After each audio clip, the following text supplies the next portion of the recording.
ሃሎ ሃሎ፣ እንዴት አደራችሁ የሀገሬ ልጆች? ሰላም ናችሁ ሆይ? ዛሬ ኬክ ልጋግር ነው። ይሁት ምጋግረውን ዶቄቱ ይሄን ይመስላል። ይህን ዶቄት ነው የምጠቀመው። 3 አይነት ነው ጋግረው። ይሁት ካካዋለኝ እዚህ ጋር ያለው እዚህ ጋር ስንት እንቁላል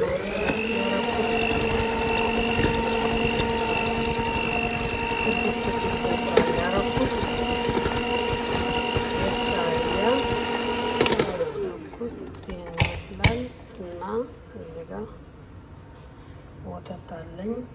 የምጠቀመው ዘይት ነው። በዚህ ለእያንዳንዱ 2 ብርጭቆ ወይም ግላስ ዘይት ነው የተጠቀምኩት። እዚህ ጋር ደግሞ ወተት እጠቀማለሁ። ወተት አለኝ።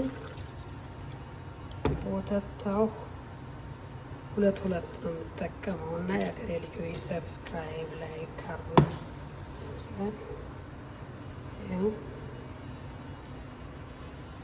ይህን ታዝዤ ነው ልሰራ እና ይሄን ይመስላል። ሰብስክራይብ አድርጉ፣ ላይክ፣ ሼር፣ ኮሜንት አድርጉ። አመሰግናለሁ። መጨረሻውን ደግሞ አሳያችኋለሁ። እዚህ ጋር ፍሩት ነው እንጆሪ ወይም ከና ነው ምን እንደሚሆን እንደዚያ ነው እና ይሄን ይመስላል። ቻው፣ አመሰግናለሁ።